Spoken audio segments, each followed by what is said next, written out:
We are starting the second session. The presenter should be member of AIOS. If he or she is not, please mention at the beginning of your talk. The duration of each paper is 6 minutes. Beyond that is a negative. So the first paper is offline artificial intelligence on smartphone for the glaucoma screening at Vision Center.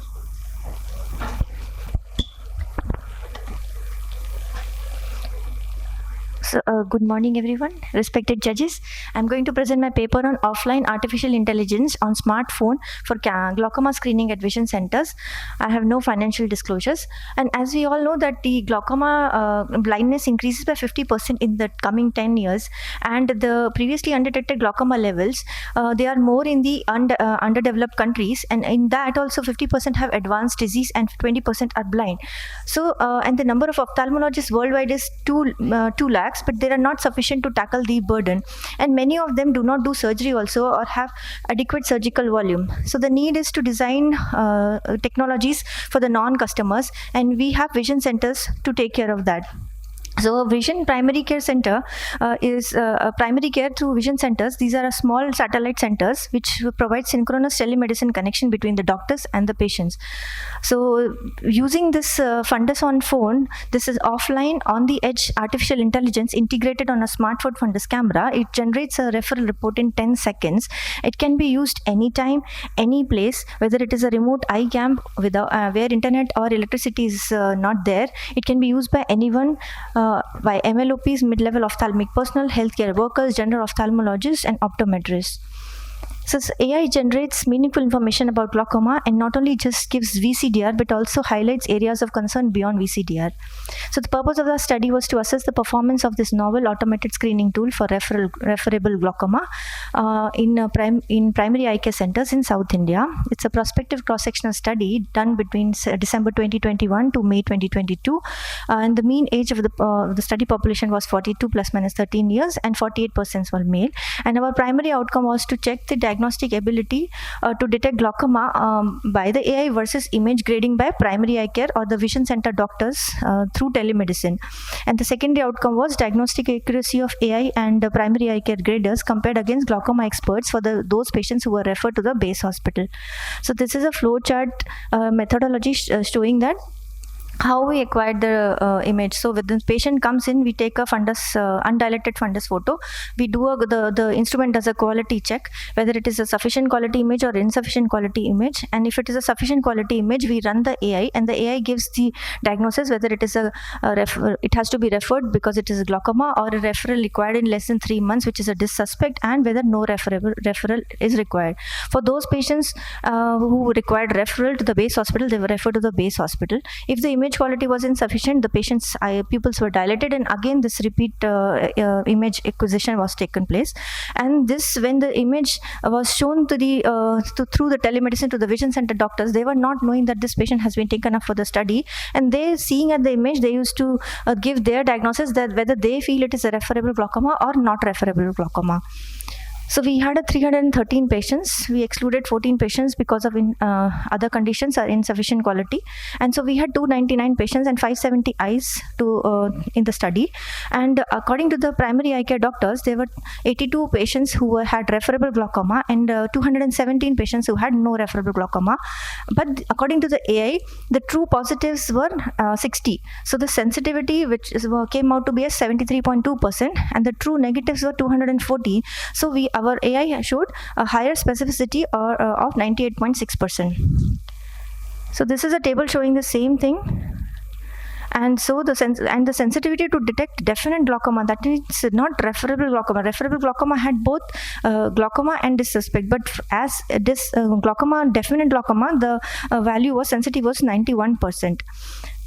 This is when we compared the AI diagnosis of the referred patients with the expert diagnosis at the base hospital. The sensitivity was found to be 91.3, and the specificity, that is true negatives, was 91.6%. So the sensitivity to pick up glaucoma was high, with minimal over-referral of normal patients as dissuspects. As compared to PEC doctor, the primary healthcare doctor, which was who were mostly glaucoma fellows, they were overdiagnosing glaucoma, and the sensitivity fell down to 53.7% for definite glaucoma, and the specificity also fell down to 66.67%. So interpretation was sensitivity to pick up glaucoma was 50% with over referral of normal patients as DIS suspects. So maybe because of glaucoma fellows were feeling that whatever DIS suspects also they had to be referred to the base hospital. So we had a sensitivity of 73.17% and specificity of 98.6% for the AI, and against the specialist the sensitivity was 91.3 and specificity was 91.67. So to conclude, AI detects definite glaucoma with higher sensitivity than vision center doctors with minimal over referral of glaucoma cases, and it can be a potential glaucoma screening solution. The AI has low false positives, especially it is important in a low prevalent disease like glaucoma to avoid overburdening of an already stretched healthcare system. AI can be used as a clinician decision support tool, and it will avoid over referrals done by doctors who are juniors or vision center glaucoma fellows who are more in dilemma. So this can help in picking up true positives. Despite being challenged with fundus images alone, the performance was performing when compared against the specialists who had access to multimodal investigations, HFA, OCT, and everything. The limitations of our study was it is evaluated only in Indian population. Generalizability across the populations cannot be done, and performance based on severity of glaucoma has not been done, so it will be undertaken in future. Practical implications: Remedio fundus on phone with offline AI for glaucoma can be used for mass screening at remote places, schools, community halls, and workplaces. AI can help in reducing unnecessary referrals, and burden on glaucoma specialists will reduce, and they will be able to concentrate more on the real glaucoma cases who need expert advice and treatment. Thank you. Thank you, Dr. Swati. That was a nice presentation. So basically, you said that the over referral is less. Yes, sir. Using the AI. Yeah, but I just wanted to ask you, what is the prevalence of glaucoma in your cohort? So same like Chennai glaucoma study. No. In this database, how many of the patients over there actually had glaucoma, glaucomatous discs? So of the patients who were referred to the base hospital? Of the 590. Yeah. So 82 eyes had either glaucoma or DIS suspect. So So 82 out of 600 is about a 12% prevalence. Okay, so the thing is, your positive and negative predictive values are very dependent on disease prevalence. Yes, sir. So if you go to a prevalence value of 5%, which is what you expect in the community, your positive predictive value drops to about 60%. Right, sir. Okay, so that is the only reason, because the statement that you made that the referral is low because you had a relatively high prevalence of glaucoma, DIS, and DIS suspects in your cohort. It doesn't detract from the fact that it is doing well. It's just that this is, once you go to the community, yes, your predictive values are going to be poorer. So, yes, sir. You did not short-term efficacy and safety of combined GAT with phacoemulsification and IOL implantation. Is somebody here? Dr. Ganesh Raman, Dr. Sahu, Mrinalini?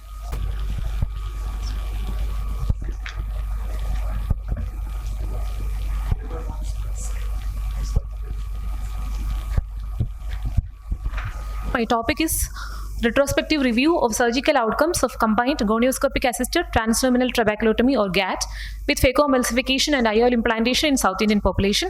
I'm Dr. Liji Joy, doing fellowship in Arvind Hospital, Coimbatore.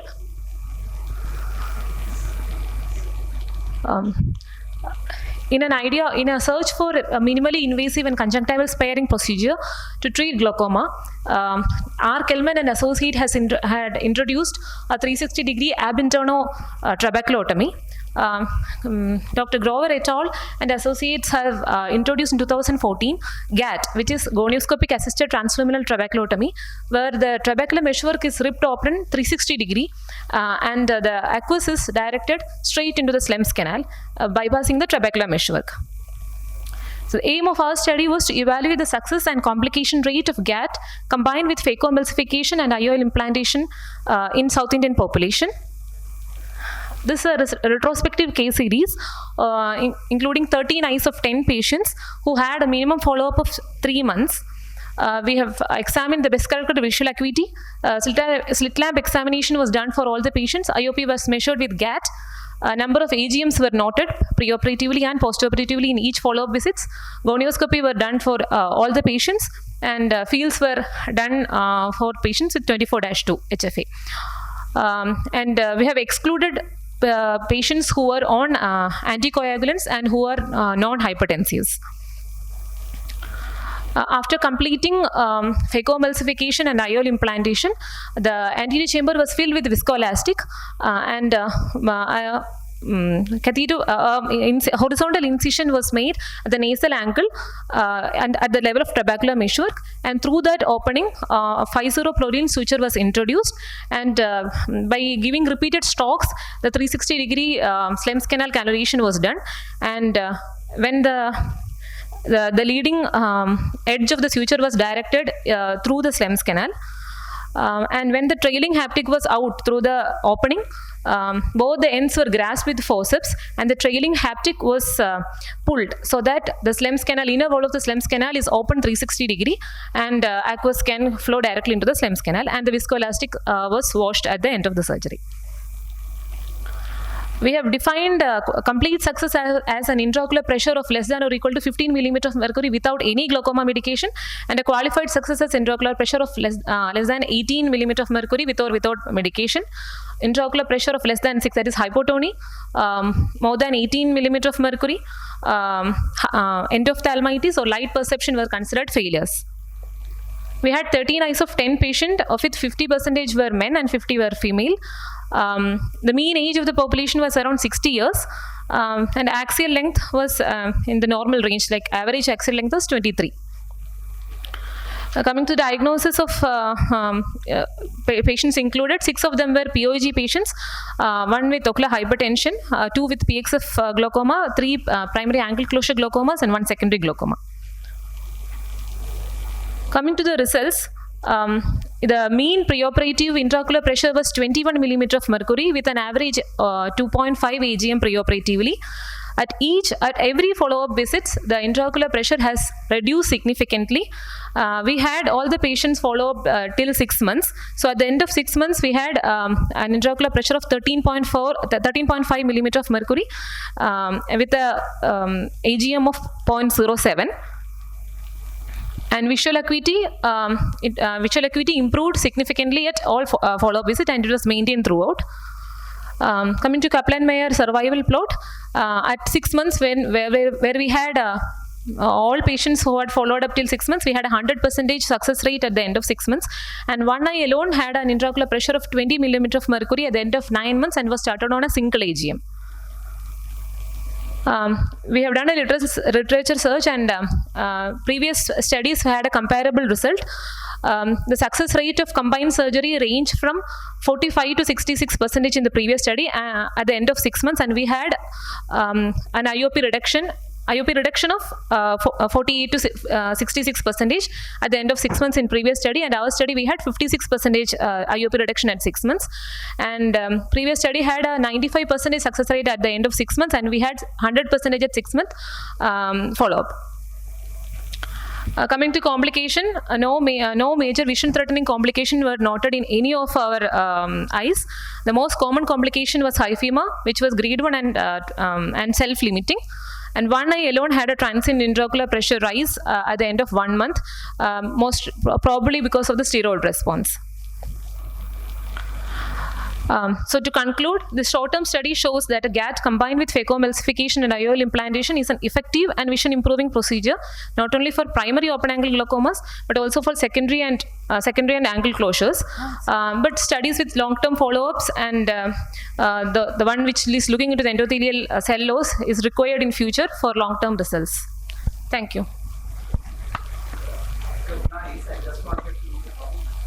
Yes, sir.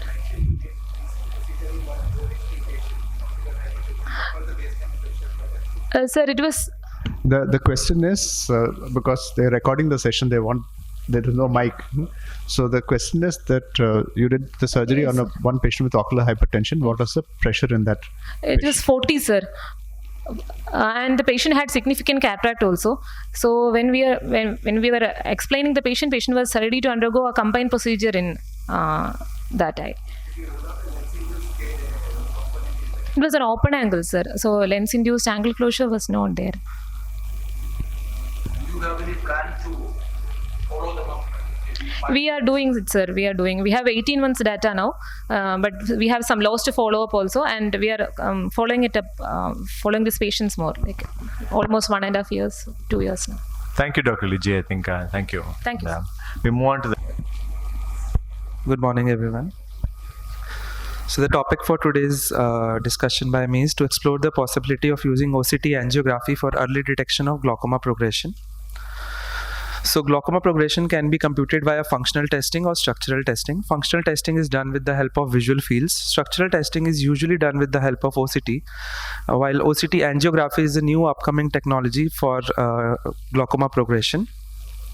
So the objective of the study was to compute the glaucoma progression on OCT angiography and compare it with visual fields and RNFL analysis on OCT. So brief about OCT angiography and glaucoma. OCTA is a non-invasive and objective assessment of optic disc vascularization.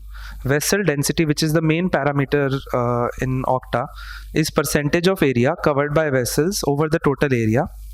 Areas of vessel density decline on OCT angiography corresponds to the areas of nerve fiber layer loss on OCT. So ours was a prospective non-randomized study on 64 eyes of 38 glaucoma patients. The inclusion criteria were age more than 18 years. We included patients of early to moderate glaucoma with no other ocular disease. So we had 2 visits. At first visit, 2 reliable visual fields were done, 3 OCT scans of nerve fiber layer of the disc, and 3 OCT angiography scans of optic disc were done. And after 9 to 12 months of follow-up, the same scans were repeated. So how do we analyze progression? So on visual fields, which was done on Humphrey Visual Field Analyzer, glaucoma progression analysis software was used to compute progression. On OCT, more than 5% decline in the sectoral RNFL thickness was considered as progression. And on OCT angiography, which was done in Heidelberg Spectralis, both quantitative as well as qualitative decline was considered as progression. Quantitative when more than 5% vessel density decline was there, and qualitative when was done by 2 glaucoma experts, both were blinded. So this is a representative image showing corresponding defects. We can see a superionasal notch, and similarly in the same area correspondingly we can see a vessel dropout, nerve fiber layer thinning on OCT, and visual field defect. Coming to the results, the total number of eyes were 64, mean age was 53.6 years, follow-up duration was at 9 to 12 months, mean vessel density in patients of early glaucoma was 37.4, while in moderate glaucoma it was 37. 8 eyes progressed of early glaucoma on OCT angiography, while 15 eyes progressed of moderate glaucoma on OCT angiography. The mean vessel density decline in OCTA progressors was minus 4.1, while in OCTA non-progressors it was just minus 0.75. There was a moderate positive correlation between nerve fiber layer thickness on OCT and vessel density on OCT angiography in our study. So this is just to summarize the overall progression. 14 eyes progressed on visual fields, 18 on OCT, and 23 on OCT angiography over the follow-up period. This is a Venn diagram showing each number of eyes, how they progressed. So we can see 8 eyes progressed on all the 3 methods, that is visual field, OCT angiography, and OCT, while 9 eyes just progressed on OCT angiography, 5 just on OCT, and 3 just on visual fields. So this is to compare the progression on OCT angiography versus visual fields, which is the standard. So we can see when visual field progression was present, in those eyes, OCT angiography progression was also present. So out of 14 eyes of visual field, 10 eyes also progressed on OCT angiography. And when visual field progression was absent, OCT angiography progression was also absent. So the agreement between OCT angiography and visual field was statistically significant with a coherence kappa of minus 0.369. Similarly, when we compare progression on OCT angiography and OCT, most of the time, out of 12 out of 18 time, when OCT progression was present, OCT angiography progression was also present. And when OCT progression was absent, OCT angiography progression was also absent. And the agreement between the progression on OCT angiography and OCT was also statistically significant. So to conclude, our data suggests that OCT angiography correlates well with visual fields and appears to pick up glaucoma progression earlier than OCT. Therefore, OCT angiography offers to be a potential tool for early detection of glaucoma progression in the future. Thank you.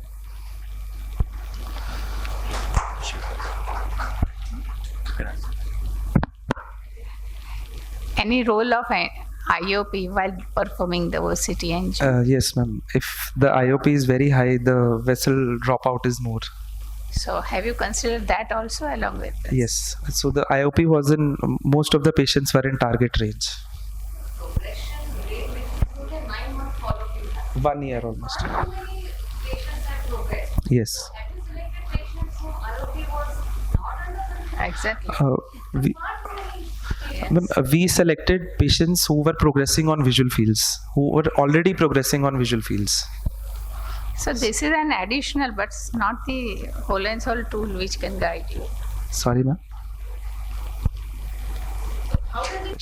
Thank you. Thank you, Dr. Manik. And I just want to place on record that the previous speaker, Dr. Liji Roy and Dr. Manik, are both non-ratified members of the AIOS. So you don't. Good morning, one and all. Today I'll be talking on my free paper of evaluation of serum lipid levels in primary angle closure glaucoma. Is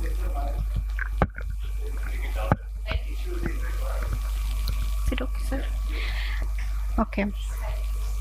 I have no financial disclosure. Glaucoma is a multi-factor progressive optic neuropathy. Just wait a second. It's not yet started. Okay. Your slides are not on. I have no financial disclosure for this paper. Glaucoma is a multi-factor progressive optic neuropathy causing irreversible blinding eye, and PSEG is a chronic optic neuropathy associated with loss of retinal ganglion cells and their axons, which typically affects the elderly. PSEG is the most common type of glaucoma. Currently identified risk factors include the elevated IOP, metabolic abnormalities, and family history of glaucoma.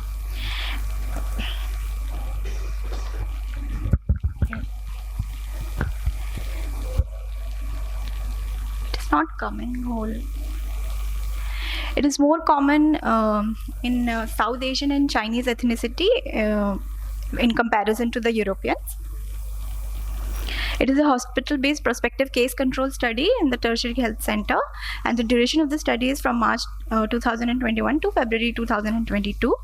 In the initial detailed ophthalmic examination, slit lab examination, gonioscopy, and IOP measurement were done, and visual field analysis was done for diagnosing the primary angle closure glaucoma. Blood sample testing for serum high density lipoprotein, low density lipoprotein, triglycerides, and cholesterol levels were also taken.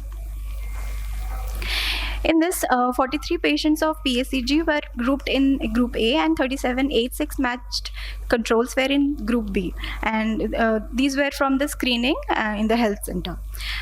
The inclusion criteria include all the patients of primary angle closure glaucoma fulfilling the diagnostic criteria, at least the iridotrabecular contact of 180 degree, and with clinical symptoms and signs with raised IOP. Peripheral anterior synechia may or may not be present, with optic disc and visual field defects that are present with this.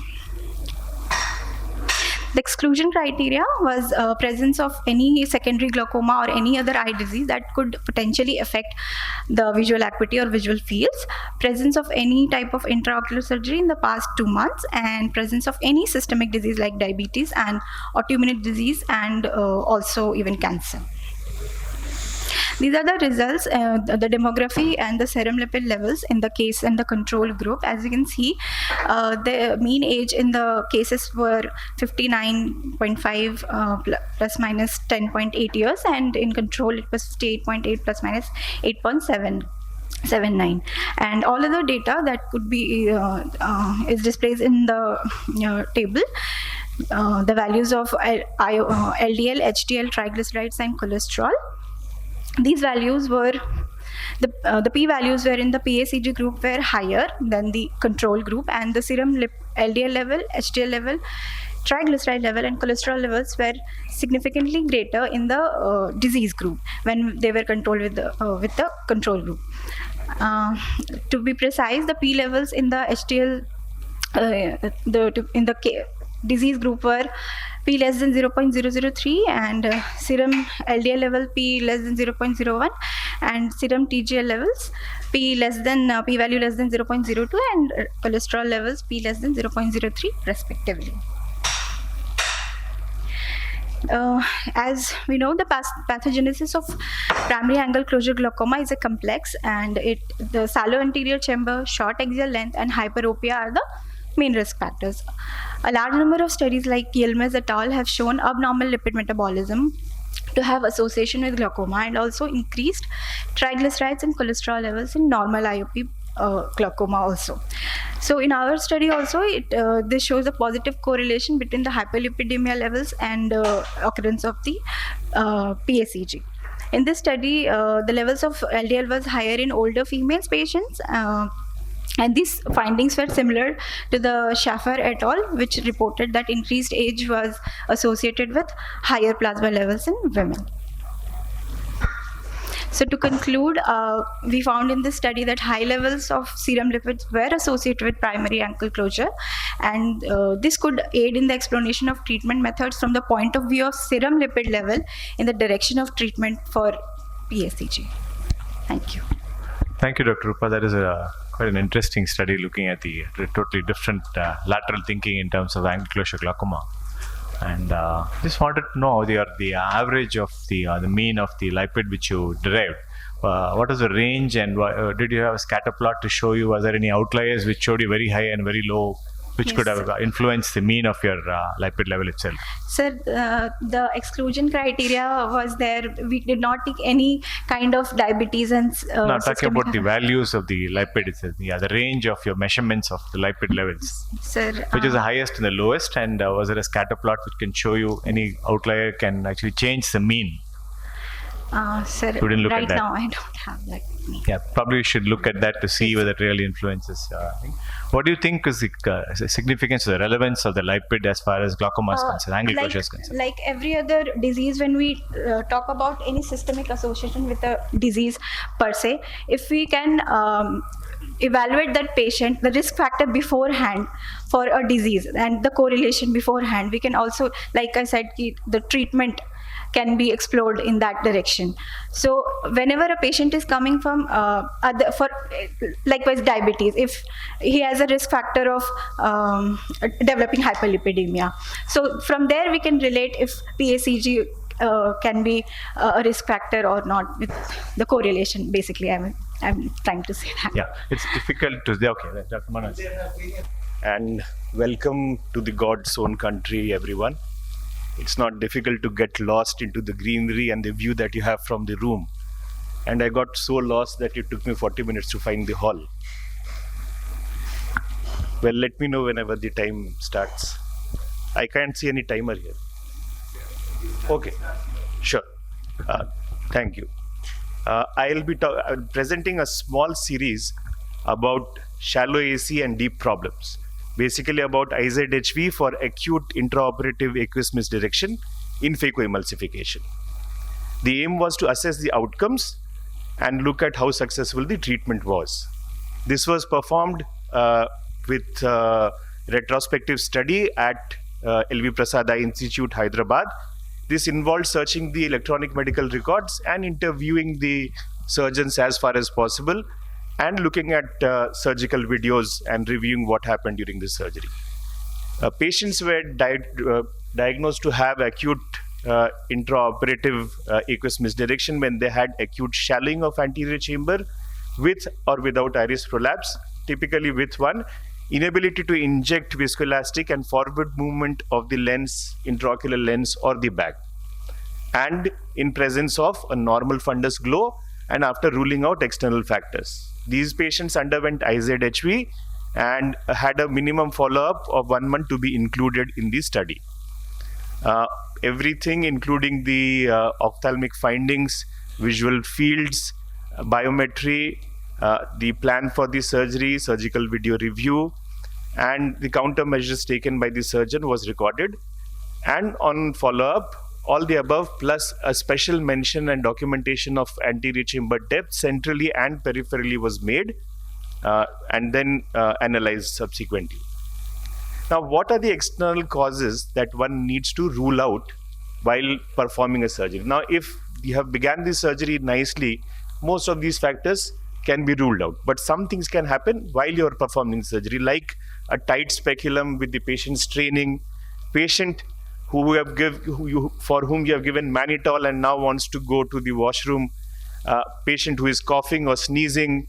All these factors can cause a sudden shallowing of pressure, and you can speak to the patient, reassure them, and get rid of these. But if these, along with a good fundus glow which rules out suprachoroidal hemorrhage and choroidal detachment, means that this is probably acute aqueous misdirection.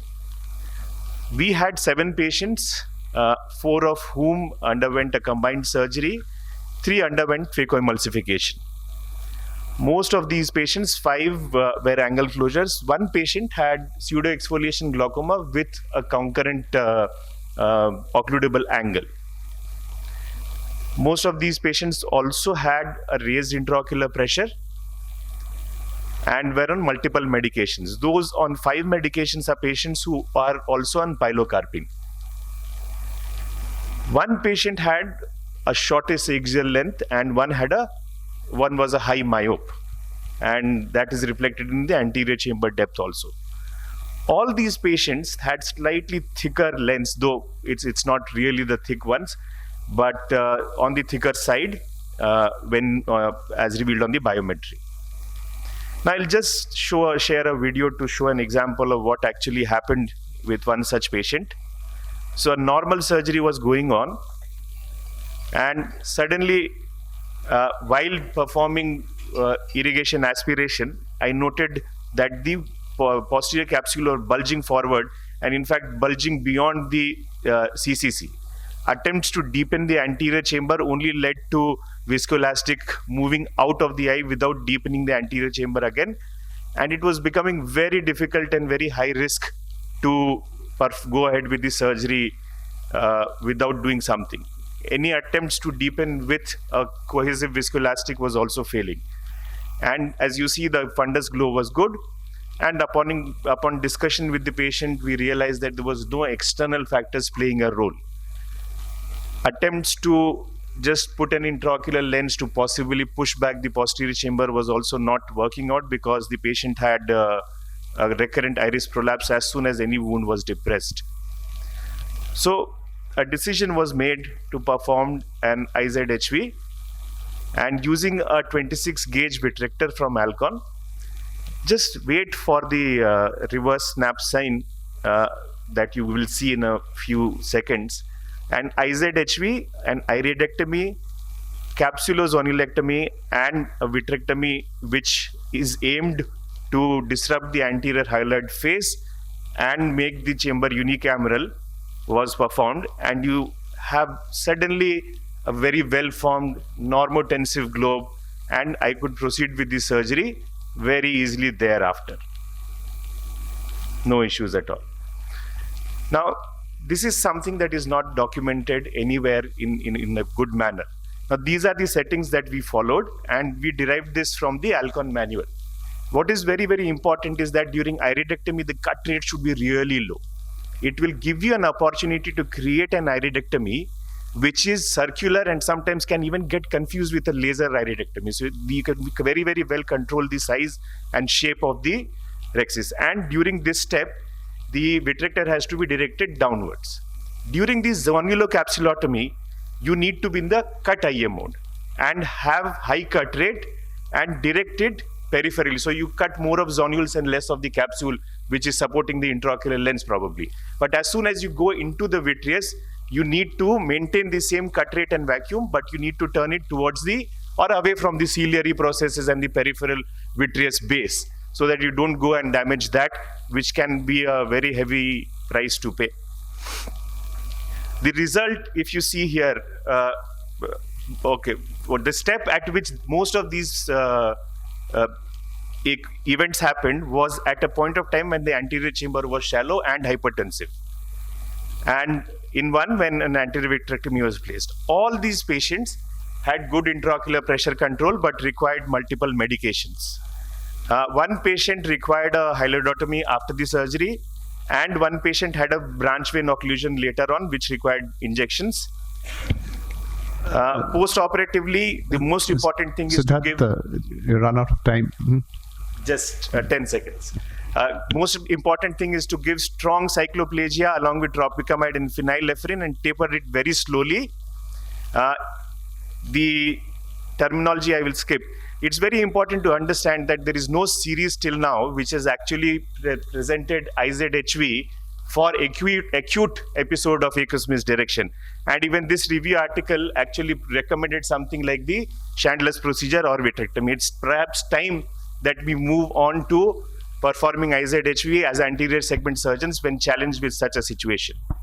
It's a small series with visual acuity being not very good, but the major recommendations that we have from our study, being the first series on IZHV through anterior route and in anterior acute aqueous misdirection, that you can perform it successfully and there is no recurrence.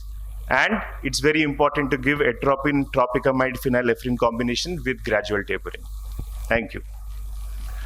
Thank you. It's a very well presented and very nice, very clear description of what you've done, and the videos were nice. Yeah. So, would you recommend that everything would be straightforward and simple like the way the video you have shown? So, would it be a little more difficult to manage in real life than what you have shown? What about the other cases which you had? So, these are all the patients who, at least in the glaucoma department, we sent a questionnaire to all faculty, but 7 faculty responded. And these were all the patients where an acute shallowing occurred and IZHV was performed. So if in my experience, 6 of these 7 cases are mine. And if you follow the step ladder pattern, ruling out external problems, ruling out posterior segment pathology, then the natural thing is to do an IZHV. It's not very difficult.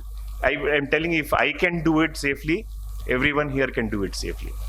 Just following I have 2 questions. So, one question is that when you get this on table, it's usually a self-limited issue because it's happened because of the shallowing or the aqueous push or the fluid push that's gone there. There is no rotation of the ciliary body beyond that. So it usually settles down. Correct. So, I mean, it's only if you have difficulty controlling on table, it makes sense to do it. The second part of it is that since you sent a questionnaire asking people when they've done this, you probably had a bunch of patients where they did not need to do this and they settled down. The third point is in this particular case, there was a floater in the anterior vitreous. I don't know whether there was a bit of cortex. If that's the case, you probably had a small zonular issue from where the fluid went back. I'm just asking. I don't know. Maybe it was just a floater. It was a floater. If you see, it's present right from the beginning. Okay. Yeah. That gave a good idea of how the AC was shallow. Thank you, Siddharth. Thank you. PI, if you have. Sorry? One of their patients, anyone has a pre-existing laser iridectomy. Did they have any of these patients have a pre-existing laser peripheral iridotomy in place? Yeah, so all patients All of them with angle closure, 5 of the 7 had a pre-existing PI laser. Next is Dr. Bharat Gurnani, who's going to speak on innovative use of sibling motivational cards for sibling screening of POG probands. Good morning, everyone. I'll be presenting my paper on innovative use of sibling motivational card for sibling screening of primary open-angle glaucoma proband. We have no financial disclosures and no conflict of interest. As we all know, glaucoma is a chronic, irreversible, progressive, multifactorial optic neuropathy. It is caused by a group of ocular conditions which damage the optic nerve with resultant loss of visual function. Risk of glaucoma is 2 to 4 times higher in first-degree relative for patients with POAG. A family history of glaucoma and first-degree relative has statistically significant association with development of glaucoma. Glaucoma is a disease that merits screening. Population-based screening is challenging as it needs complex evaluation and correlation of multiple tests. There is a need for screening and case detection and develop methods that can be applied worldwide and in developing countries to prevent needless blindness. The importance of family history in POG has been very well established. The purpose of our study was to prospectively screen the siblings of primary open-angle glaucoma proband by using sibling motivational cards and verbal counseling, and to compare the impact of SMCs with verbal counseling in screening siblings of POG probands. The study design was a prospective randomized controlled trial done during the period of July 2015 to June 2017. 95 siblings of 234 POG probands were screened at a tertiary care center in South India. Coming to the methodology, all the newly diagnosed primary open angle glaucoma patients were subjected to verbal counseling or either SMC card group. In the verbal counseling, detailed ocular examination was performed. If the patient had no glaucoma, they were labeled as normal. In case of suspected glaucoma, HF and OCT were performed if needed, and the ophthalmic or glaucoma diagnosis was there. The same protocol was followed in the SMC card group. In the screening protocol, all patients gave an informed consent, and all the probands also were taken with informed consent. Each proband was allowed to contribute any number of siblings. In the verbal counseling, a standard template of dialogue was used explaining the importance of family screening. And in the same sibling motivational card group, the same template along with we issued a motivational card to the probands bearing the detail of probands and the sibling, and siblings were called for screening. This was a sibling motivational card we used for our study, and it included the name, age, gender, nature of relationship, proband diagnosis, and the medical record number of the proband. This was the front. There's a front part and the back part of the explaining in the vernacular language. In the clinical assessment, we assess the demographic in the form of age, gender, address, occupation, family history of glaucoma, detailed entry segment examination, Van Eyck's grading, visual acuity, refraction. In the posterior segment, detailed disc evaluation, alpha beta zone, peripapillary atrophy, retinal evaluation, and the diagnosis was made either as disc suspect, POG, NTG, and other various glaucoma diagnosis.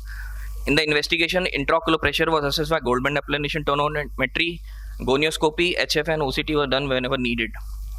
Coming to the results, in the oral counseling group, we screened 51.7% of siblings.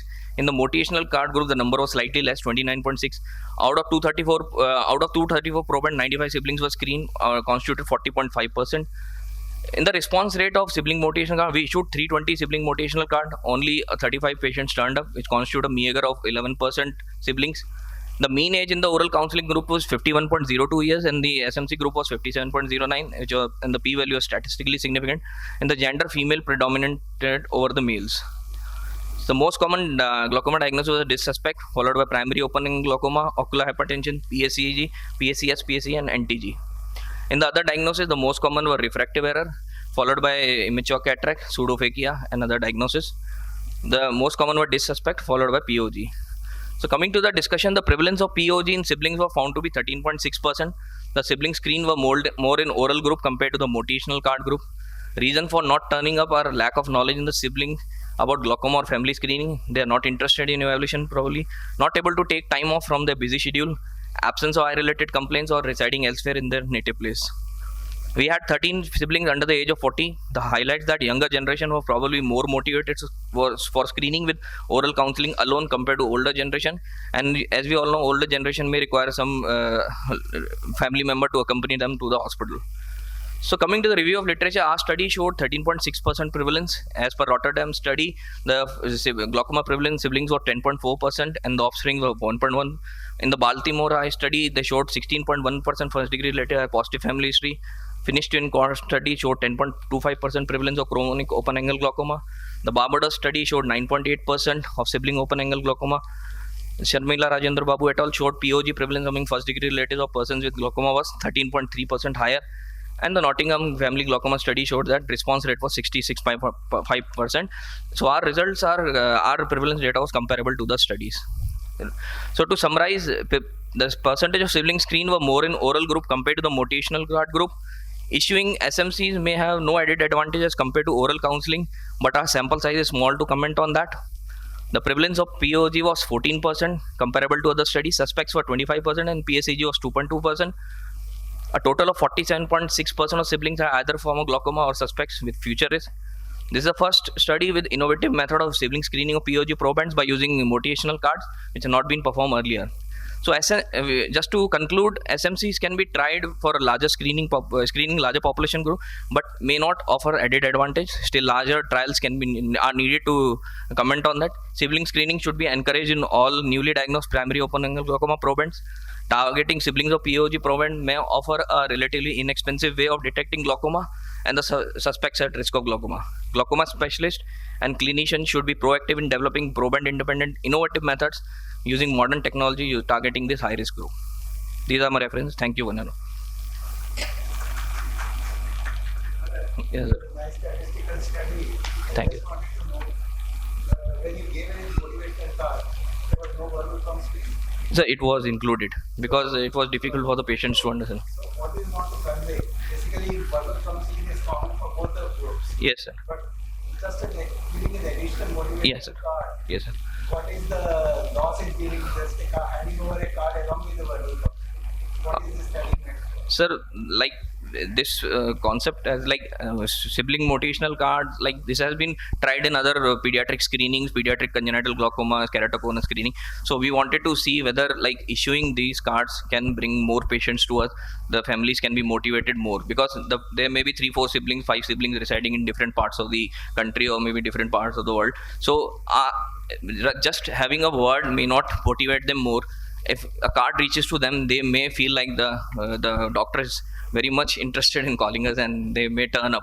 So just we wanted to see the response rate and try some innovative method of calling them. So there have been studies on SMS, sending SMS and all these things, but they may not have worked like that. So this was an innovative attempt to see. Although we didn't, our samples, like patient didn't turn up that much, the siblings didn't turn up much. So maybe another study can be done, seeing why they didn't turn up and what were the reasons. So this was our innovative. Yes, sir. Yes, sir. That's what, sir. Thank you, Bharat. I think Thank you. nice presentation. Thank you. Good day. I now request Dr. Archana Yadav to speak on the association between platelet parameters and glaucoma severity in open-eye glaucoma. Is she here? Absent. Good morning, everyone. Today I'll be presenting a case of ocular steroid-induced Cushing syndrome in a baby. So it's a story of a 6-week-old boy who presented to pediatric glaucoma unit with a bilateral watering, photophobia, and ophthalmos in both the eyes. Family history was not significant. On examination, we noted that bilateral cornea was cloudy. Right eye looked more cloudier than the left eye, and there was significant cupping in both the eyes.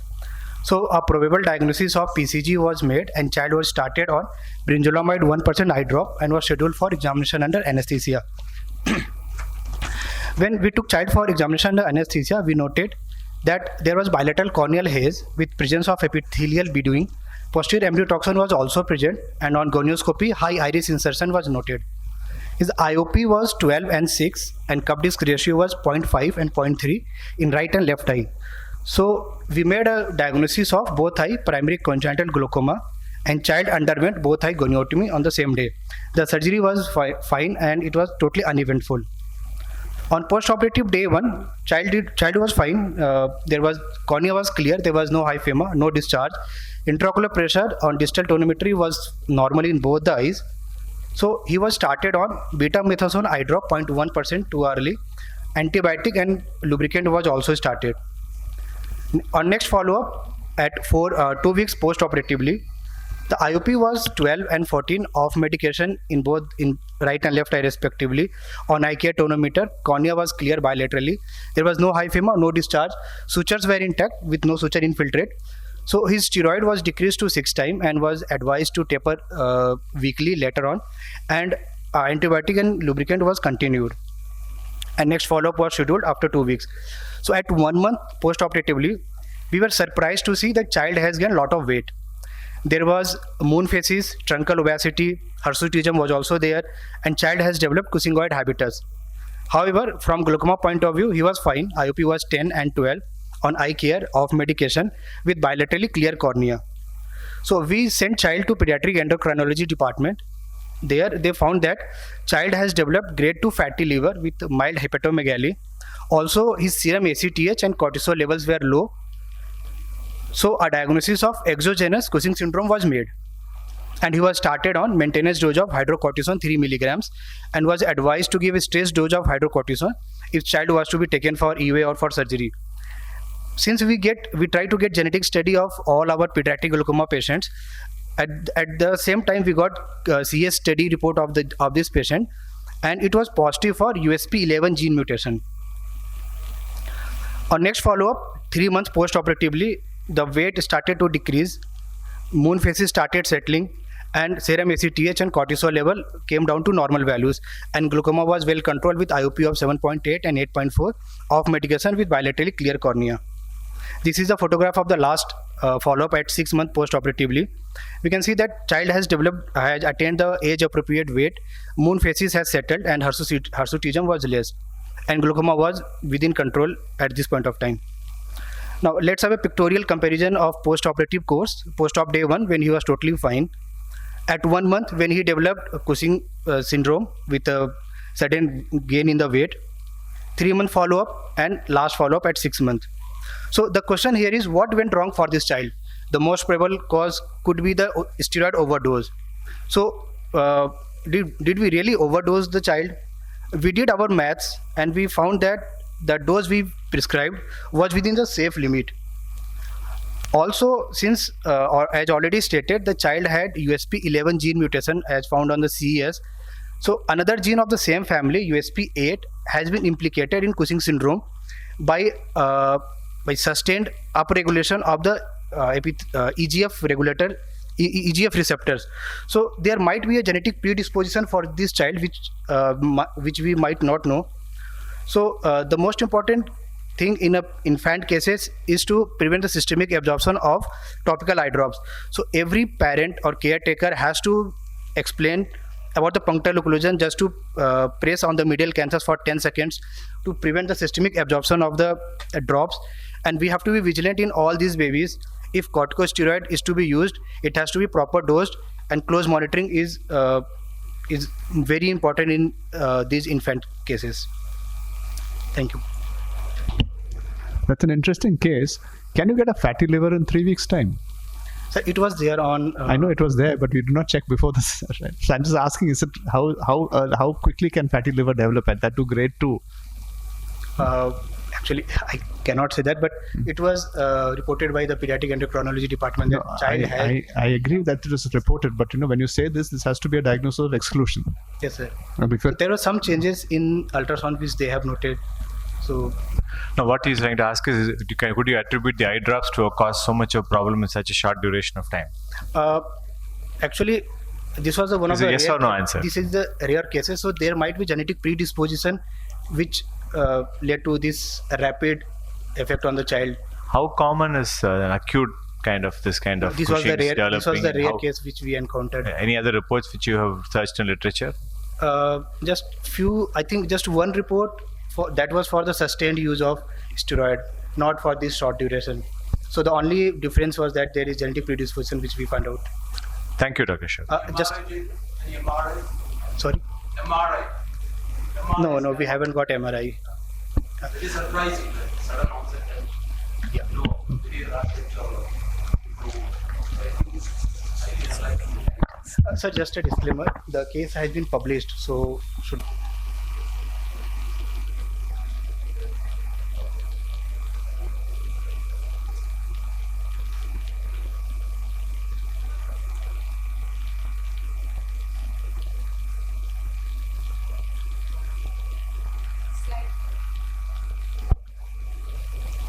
Slide there.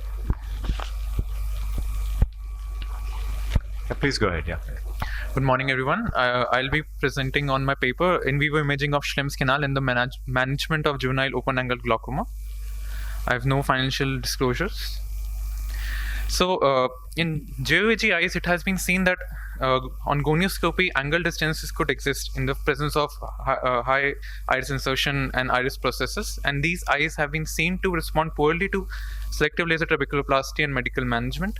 Our group has also previously seen that in those JOAG eyes which have gonioscopically normal angle, some form of angle distances may exist on ASOCT, and these eyes, when undergo selective laser trabeculoplasty, they show failure. How this angle distances is seen, I'll be talking subsequently. So the objective of the present study was to evaluate the presence of angle distances on ASOCT as a predictive factor for overall management of JOAG eyes. It was a prospective clinical cohort study with 18 months follow-up. Only those JOAG eyes were included that had no angle distances on gonioscopy. Angle was evaluated on ASOCT, STOCT machine. They were divided into two cohorts in which distances was present or absent. Both these cohorts initially received medical therapy, and in those eyes which showed failure, they underwent filtration surgery. So how the angle distances was identified? We used an STOCT machine with modified angle module using the enhanced depth of imaging. overall, only 50 B scans, that is 30 degrees of angle was imaged, 25 B scans, 15 degrees, that is, each in nasal and the temporal quadrant. It was assessed by 3 blinded glaucoma specialists, and angle distances on ASOCT was defined as an absence of Schlemm's canal or a presence of hyperreflective membrane. It is to be noted that a Schlemm's canal should have been present as a hypolucent space and at least 2 consecutive B scans to differentiate it from any artifact. We also, one single blinded glaucoma specialist also tried to quantify the amount of angle distances by counting the number of EDI ASOCT B scans in which Schlemm's canal was seen. So on the left-hand side panel, you can see the normal morphology of Schlemm's canal. On the right-hand side, in the upper corner picture, there is no Schlemm's canal, and in the lower one, there is no Schlemm's canal along with presence of a hyperreflective membrane. Overall, 66 eyes were recruited. The angle evaluation, the agreement between the 3 observers was good. Overall, 35 eyes had success on medical management and 31 required surgical therapy. Of those eyes which underwent surgical management, they had a younger age at onset, they had a more severe disease, the baseline IOP was higher, and had a higher vertical cup disc ratio. All these, the last 3 parameters were statistically significant. When Schlemm's canal was identified on any 2 consecutive B scans, 72% of the eyes showed success on medical management. When we quantified it as presence of Schlemm's canal on more than 50% B scans, 90% of these eyes showed success on medical management. All the 11 eyes in which hyperreflective membrane was present, they showed failure. So this graph shows that eyes which had angle dysgenesis in any form, either absence of Schlemm's canal and or presence of hyperreflective membrane, needed to undergo surgical management. On regression analysis, the only significant factor was that the presence of Schlemm's canal on ASOCT increased the odds of success of medical management by 2.9 times. So I would like to say that the absence of Schlemm's canal on ASOCT is a strong predictor for failure of medical therapy in JUG eyes, and these eyes may be considered for trabeculectomy. The clinical relevance is that this can help us not only in clinical decision making but also in prognostication and patient counseling.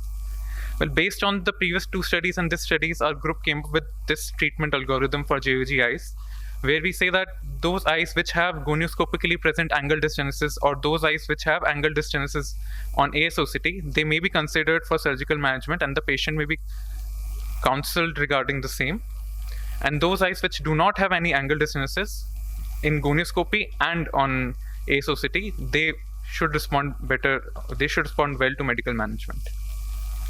The limitation is that acquiring high resolution scans in these eyes is difficult, especially if the patient has poor vision. Also, ideally a 360-degree angle should have been imaged. However, we saw that 30-degree angle was also correlating well with the results. We did, however, do imaging of the 360-degree angles in 4 eyes, but it took almost 2 hours per eye to do that, so it was inconvenient for the patient. Thank you. Thank you.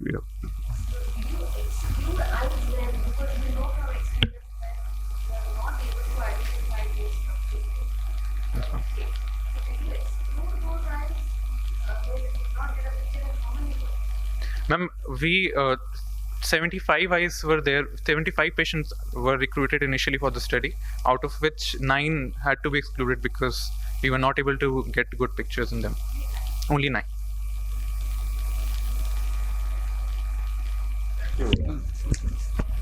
Yeah.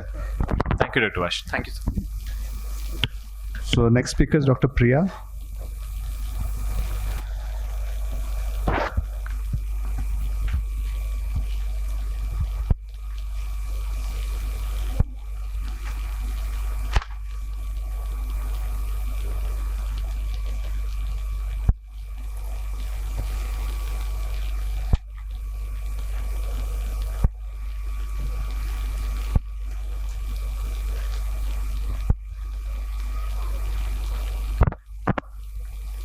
Do you have the slides on, please?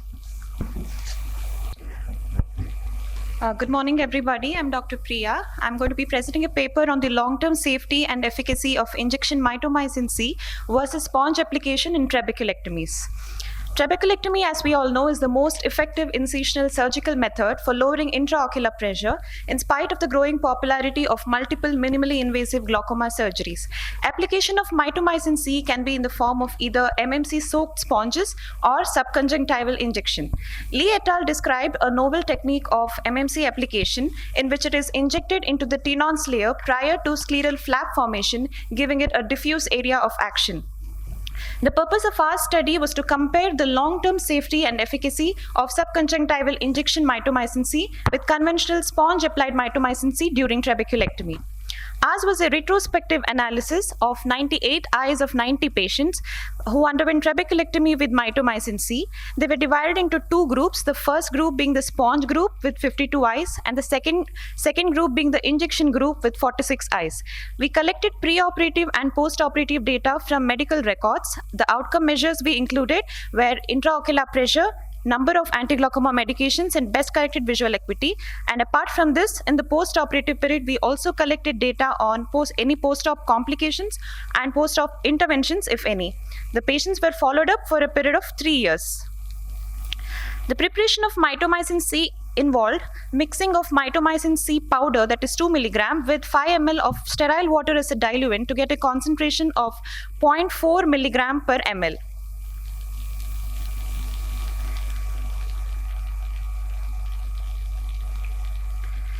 Here on the left side, we see a video of injecting mitomycin C.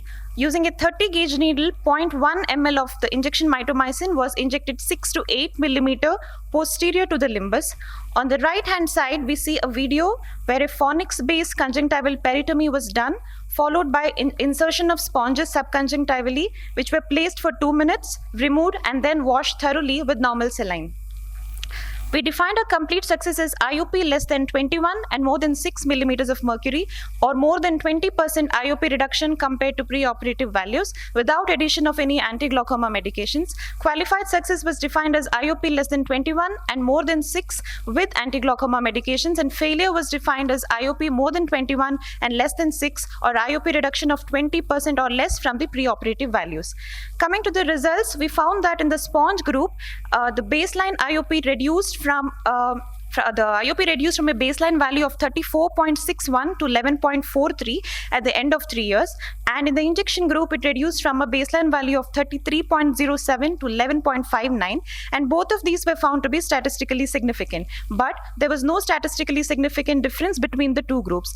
Even in the number of anti-glaucoma medications, from the baseline value of 2.42 in the injection group, it reduced to 0.88 by the end of 3 years, and this was found to be statistically significant, and again there was no statistically significant difference between the two groups. Coming to the success criteria, by the end of 3 years, in the sponge group, the complete success rate was 59.3%, whereas in the injection group, it was 60.9%, and the qualified success was 69.4% in the sponge group and 71.9% in the injection group.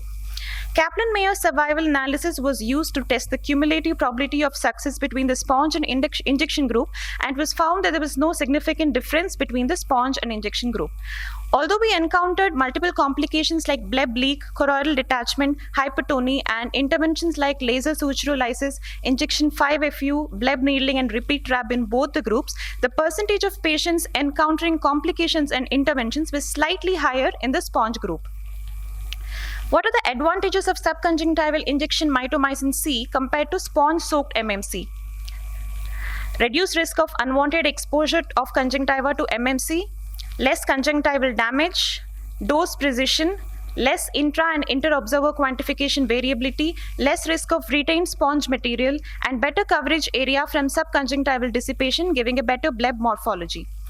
So in our study, we found that there was no statistically significant difference between the two groups when in the IOP. This was consistent with the studies by Kandarakis et al., Chu et al., and Khoury et al. In contrary, IOP reduction was found to be higher in the sponge group in studies by Guamirez et al. And Lim et al. Even in the number of anti-glaucoma medications, we found no statistically significant difference between the two groups at the end of 3 years, and these findings were consistent to the study by Kandarakis et al. And Khoury et al. We found that the complete success and overall success percentage was slightly higher in our study in the injection group, though in some studies by Kandarakis et al. And Lim et al., they found slightly higher success in the sponge group. In our study, though complication rates were almost similar in both the groups, frequent surgical intervention was required in the sponge group. And these findings were consistent with the studies by Khoury et al. And Pakrawan et al. And Kandarakis et al. In that they had similar complication rates in both the groups. In contrary, studies by Quist et al. And Lim et al. Revealed higher rates of hypotony in the injection group. However, in a study by Chu et al., post-operative complications like hypotony, shallow AC, and malignant glaucoma were higher in the sponge group. The limitations of our study was that it was a retrospective study where patients were operated on and followed up by different surgeons post-operatively, contributing to the variable surgical skills in post-operative management, also contributing to variable surgical techniques like conjunctival dissection, suturing, and bleb manipulation. And bleb morphology did not receive sufficient focus in our study. In conclusion, subconjunctival injection mitomycin C is as safe and effective as sponge application with comparable long-term surgical outcomes, treatment success, and lesser post-operative interventions. Thank you. Thank you, Dr. Priya. 2 questions. In glaucoma, when you use anti-metabolized glaucoma surgery, we've been titrating sometimes with the duration of the sponge application and the 0.2, 0.4 different strengths of the mitomycin that has been used. And that have you compared the particular strength of what was used in the sponge and the duration with the injection? No, sir. We used 0.4 milligram per ml in both the injection and sponge. 0.4 for how long? 2 minutes in the sponge 2 group. minutes. And the injection, was it the same in all the patients have been using the same dosage for regardless of the indication for the surgery? Yes, sir. The same. Regardless of secondary, primary, retrabs? Yes, sir. Same. And you also mentioned that you take 0.1 ml of a 0.4 mg per ml solution. Yes. You inject 0.1. So 0.1 how much would that be in terms of delivering the mitomycin? It's 40 micrograms? 40 micrograms, sir. Okay. Is that a bit too much, I felt? It is. You don't think it is too much? Okay. It's very high concentration. Okay. Okay. Thank you. Thank you for your... Thank you, sir. Good morning, everyone. Respected Chair, I will be speaking on adherence to anti-glaucoma medication and glaucoma progression. Coming on back to the basics, whenever we see a glaucoma patient, we start on the medical therapy, and checking on any progression, we switch over to the laser or surgical treatment. But most of us miss an important point here, that is checking adherence to the anti-glaucoma therapy. Adherence is the extent to which a patient complies with the physician recommendation, and since glaucoma is an asymptomatic disease over most of the clinical course, so compliance of non-compliance tendency is very much high, and some papers put it as high as 80%. Our study was to check on the adherence to anti-glaucoma and check on the progression in various adherence groups. It was a prospective hospital-based study, and we checked the glaucoma in clinical investigational data at 0 month and 8 month, and checked on the adherence with a 2-scaled questionnaire at the 4th month. 21 eyes were on monotherapy and rest were on the combination therapy. And as per, we used 2 scales. One was visual analog scale and another was Morsky scale. As per visual analog scale, almost 1/4 of the patients were poorly adherent. And as per the Morsky scale, almost 1/3 of the patients were having low to medium adherence. Coming on to the barriers in low adherent patients, we found that cause forgetfulness and side effects were the main reasons for non-adherence, and which we need to tackle in our glaucoma management. Now, relating the adherence with the various personal and demographic details of the patient, we found 2 significant variables. One was the gender and family income. As far gender is concerned, females were having much better adherence as compared to the males, and as the family income grew, so grew the adherence. Coming on to the relation of the adherence with the type of therapy, we found patients on monotherapy were having far better adherence as compared to those on combination therapy. We divided the patients into 3 groups based on the Morsky scale, low, medium, or high adherence group, and checked on the progression in various groups. We checked the best correctal visual acuity progression as regards to ICD-11 classification, and we found 3/4 of the patients in low adherence groups progressed, whereas it was reverse in high adherence group, where only 1/4 of the patients progressed. With regard to the IOP, it was the highest change in IOP was in high adherence group, and it was almost similar in low to medium adherence groups. And coming out to the change in CDR, we found the highest change was in low adherence group. It was almost double that in high adherence group. The highest change was in low adherence group, and it was almost double the high adherence group. And medium adherence group was in between. And coming on to the mean deviation change, it was it followed the same trend as the CDR change. While as RNFL, the RNFL loss in low adherence groups was almost 3 times more than that in the high adherence groups. So in conclusion, we found that non-compliance is a significant limiting factor seen in almost 30% of the patients, and cost, side effect, and forgetfulness were the main reasons for poor adherence. And we found 2 variables very positively associated with the glaucoma adherence. One was female gender and monotherapy. And poor adherence leads to a significant worsening of the therapeutic outcome and increased unnecessary surgical interventions. Thank you. Thank you. Are you a ratified member of the All India? Yes, ma'am. What is the membership number? So it's B22527. B22527. I need to check it. Actually, I'll get it. I think it's. You can tell us later. No more question. Preeti. Yeah, yes, ma'am. It was self-reporting, yes, ma'am. And there was no objective way to have maybe even on this patients tend to bias, yes, ma'am. lie. Yeah, absolutely, ma'am. So those who have been honest enough to tell you that they've been non-adherent, but even in the those who have said that are adherent, you might have. Ma'am, definitely I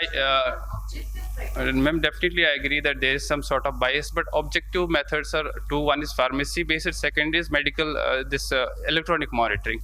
But pharmacy based, as you know, here there is no closed pharmacy registration, so that was not possible.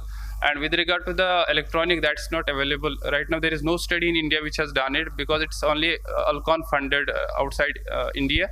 So the cost was a big issue. Second is that even if we monitor the patient on electronic, it's not sure that the patient actually put the drop. So they will register. And secondly, there is a Hawthorne effect on even in electronic screening, electronic monitoring, because patient will tend to increase their adherence because they know that they are under scrutiny on an electronic device. The idea.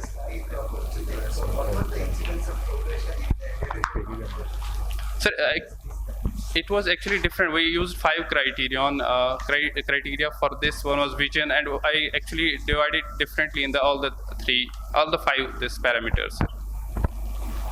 Overall incidence of Progression is, it is almost 3/4 in low adherence and 1/4 in high adherence groups. Yeah, I think progression, adherence, compliance, all these are all bugbears for our glaucoma management, no doubt about So it. it's There's, I think, umpteen number of papers, publications, and we are all having this vexing problem of dealing with non-adherence in our own practices. There's so many ways to deal and detect non-adherence and compliance in our practices. I think one way what you have done is, I think definitely we should keep that in mind, that we should make an attempt to pick up a progressing glaucoma patient and see if adherence is one of the important causes for the progression, despite everything else you have done. I think you presented well, and thank you. Any questions from the audience? We just have a couple of minutes to take questions or any discussion points regards to the.